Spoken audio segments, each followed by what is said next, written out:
wéy leen di gën a abonné ci chaîne YouTube bii di Syndicalisme TV, la télévision du moment bi leen di jox mboolem xibaar yu wér te wóor ci à temps réel. dal leen ak jàmm ñu xëy taaxan yéene kay xëyandoo naka tàmbale kook libération yéene kay bi di kaat ci wàllum électrification rurale maanaam courant gi ñu sampal waa ko bi yéene kay bi ne délinquance fiscale dëgg nag moo am ci ab gré ba gré boo xamante ni si mu ngi toll ci 78 milliards 714 boo xamante ni si jaar na fu kenn xamul gannaaw nag enquête boo xamante ni si dal nañ ko ci amal ab contrat ñu signé woon 20 février 2020 fisc bi nag moo ngay réclamé lu tolloo ko ñaari milliards ak lu topp entreprise bi ñu duppee naka allemand goof nag yéene kaay bi ne fintooni loolee naka ab jafe-jafe la boo xamante ni si nee na mërees naka ren dal koo gis yéene kaay bi di kaat ci leneen mooy naka extrait de prison ni ki démb moom ba jaxate boobee ni ki démb naka placé waat nañ ko ci ab garde à vue foofee ca sûreté urbaine moom naka lañ koy toppee moo di naka ay injure publique maanaam saaga yoo xamante ni si ak diffamation menace jëmale ko naka ci ab kilifa yéene kaay bi ne moom ba jaxate moomee ay mbiram moo ngi géey naka di lëndëm lii lëndëm ni ki démb nag yéene kaay yu bëri xëy nañ ci dikkaat moo di naka gannaaw sortie bi nga xamante ni président Bassirou Diomaye Faye def na ko waa APR ñoom it tamit ñoo këf micro ba dal dee àdduna ka ci téeméeri fan yi nga xamante ni si moom Bassirou Diomaye Faye jot na koo def ci boppu réew mi waaye naka mbir moomee wex na leen xat Seydou Guèye mi yore naka kàddu yi APR nee na la mu xamle ci bilan ñetti weer yi moo di bilan boo xamante ni si daanaka defuñ fa dara incompétence bavardage ak reniement loolee déngo nag mu la jàpp naka ci bilan bi nga xamante ni Bassirou Diomaye Faye def na ko ci boppu réew mi mu ñëwee ak léegi les liens de sang quotidien yi nekkaay ci la dikkaan Seydou Guèye porte-parole bu APR téeméeri fan ci boppu nguur goo xamante ni incompétence wax ju bëri rek lañ gën a nemmeeku boobee jamono naka Thierno Bocoum di ko féelu nee na naka moom Bassirou Diomaye Faye dafa war a démissionner ndax gëmatul ne moom mun na nekk ab président boo xamante ni si mun na doxal réew mi tiir groupé naka la opposition bi daanaka fintoon yi def Walfadjri yéenekaay moo ko xëy waxee nee na naka tiir groupé boobee Seydou Guèye bu APR nee na Bassirou Diomaye Faye daanaka kàddu yi muy yëkkati amul kàddu la yéen loo xamante ni si daanaka teggi néew na Thierno Bocoum nee na naka c'est un président par intérim Sénégal amul un président Amadou Ba moom si boobee jamono moo ngi xool lu nees war a def rek bu Amadou li nga xamante ni si moo di askan wi APR contre attaque Sud Quotidien moo xëy fësalee noonu daanaka mayu ñu Diomaye dara fintoon yi naka daanaka ku yëkkati rek sa kàddu jëmale ko si moom réponse ak accusation yi nga xamante ni si ñoo ngi jëm ci critique président de la République APR naka ñoom démonté nañ wekki nañ point par point Bassirou Diomaye Faye ndax jàpp nañ ne incompétence bavardage reniement tâtonnement ak confusion dëgg nag moo fi dal dee am Abdou Mbow ci biir yéenekaay bi ne naka fintoon yi xelam moo ngi doog a dal dëggantaan te lañ doon wax booba ak léegi ne Sonko mooy Diomaye waaye enquête la mu gis moo di opposition bi ab bataille de positionnement dëgg moo am ci diggante Bougane Gueye Dany ak Thierno Bocoum nee na nag gannaaw bi nga xamante ni ténor yu bëri ñu ngi ne tuqus noppi moom Bougane Gueye Dany ak Thierno Bocoum fintoon nag ñoo ngi fexe rek nees war a def ba dal dee fàtte tur bi nga xamante ni si moom la ñu nemmeeku ci opposition bi waaye nag yéenekaay bi ne donte nag am nañu ay limites docteur Moussa Diop communication xam-xam màcc si loolu ci wàllum politique nee na Bougane Gueye Dany am na mérite bu baax a baax ci rôle bi nga xamante ni si moom lay def ci rôle d'opposant waaye nag am na lu lalu ca ginnaaw stratégie bu Pastef bu moytu nag moo nar a nësaxal bu baax a baax ay voix yu bëri yu nekk ci opposition boobu le point yéene kaay ne contrôle des titres du domaine public maritime Ousmane Sonko nag jotee na ci pré-rapport bi ni ki démb lañ ko Xaadim jox ko fintoon nag ñoo ngay càmbar lépp li nga xamante ni si moo lalu naka ci domaine public boobee yéene kaay bi ne fintoon ni daan ko càmbar ba xool nees war a def rek bu jointe erreur ci am turbine yéene kaay ne naka fintoon ni am na lu naat cobboy naka ci làng gi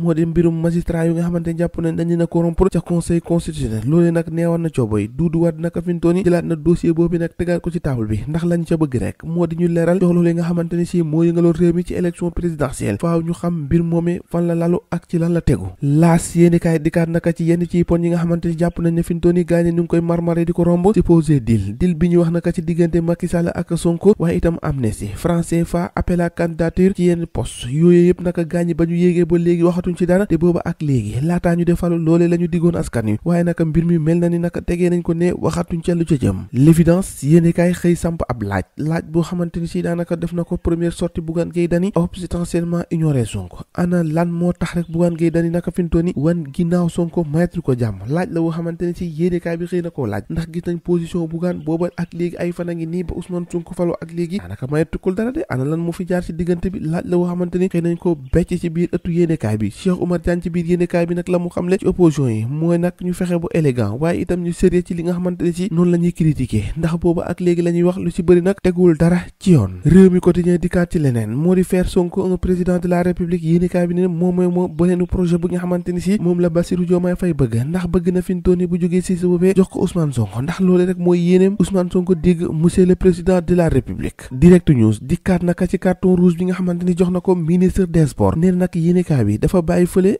coupe du Sénégal dem di célébrer la France ignoré ba noppi coupe du Sénégal te loolee nag ñu ngi ko doon xaar foofee ca stade ngir mu tee boobu les compétition ak final boobee la tax kon naka bu acteur sportif yi am ñu yëkkati ay kàddu du ñaawle boobee position bi nga xamante ni ci moom ministre des sports Khady Diène Gaye jot na ko amal cay Sénégal chaque jour ak dossier bu bees mbir maa ngoog ñoo ko déggandoo jàngeen jëf ba ëllëg